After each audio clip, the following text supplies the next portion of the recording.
السلام علیکم معزز خواتین و حضرات، اس طرح کی پیاری پیاری ویڈیو دیکھنے کے لیے ہمارے چینل کو سبسکرائب کریں اور بیل کے آئیکن کو دبائیں تاکہ آپ کو ہماری ویڈیو سب سے پہلے ملتی رہے۔ ایک امیر عورت پیر صاحب کے پاس گئی اور کہا کہ پیر صاحب، مجھے کوئی ایسا تعویذ دیں کہ میرا شوہر میری ہر بات مانے، جو بھی میں کہوں وہ میری بات کے تابع ہو جائے۔ پیر صاحب بھی دور اندیش انسان تھے۔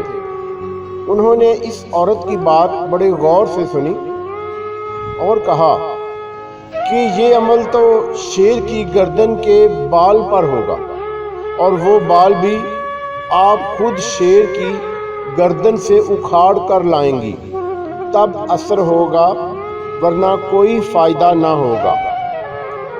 وہ عورت بہت پریشان ہو گئی اور مایوس ہو کر واپس آ گئی اور اپنی سہیلیوں کو بتایا۔ ایک سہیلی نے مشورہ دیا کہ کام تو مشکل ہے مگر ناممکن نہیں۔ تم ایسا کرو کہ روزانہ 5 کلو گوشت لے کر جنگل جایا کرو اور جہاں شیر آتا ہے وہاں ڈال کر چھپ جاؤ۔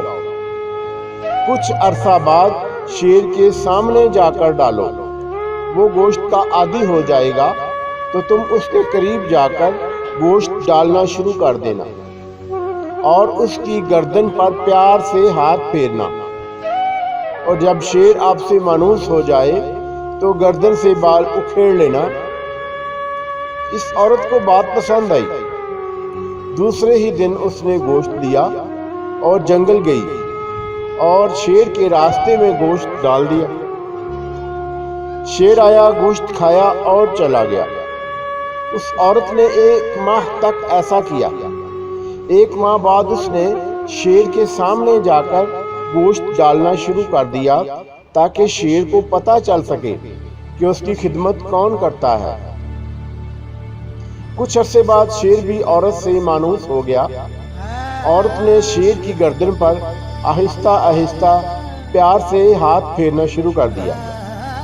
ایک دن عورت نے موقع پا کر شیر کی گردن سے بال اکھیڑا اور خوشی خوشی پیر صاحب کے پاس پہنچ گئی اور بال پیر صاحب کو دیا اور کہا کہ میں شیر کی گردن سے بال اکھیڑ کر لے آئی ہوں، اب آپ اپنا عمل شروع کریں۔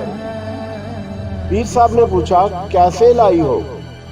تو عورت نے اپنی پوری تفصیل بتا دی۔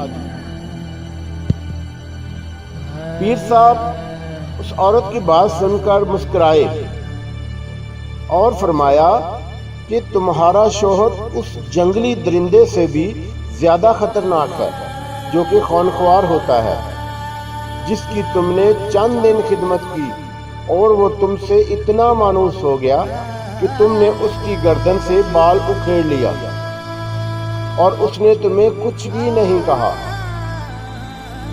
تمہارے شوہر کے ساتھ بھی پیٹ لگا ہوا ہے، اس کے حاجات لگی ہوئی ہیں، تم اس کی خدمت کرو۔ جب جنگلی درندہ خدمت سے اتنا مانوس ہو سکتا ہے تو ایک باشعور انسان کیوں نہیں ہو سکتا؟ گزارش ہے کہ اپنے شوہر کی خدمت صرف اور صرف اللہ پاک کی رضا کے لیے کریں، پھر دیکھیں اللہ پاک آپ کے گھر کو کیسے جنت بناتے ہیں۔ جزاک اللہ خیر۔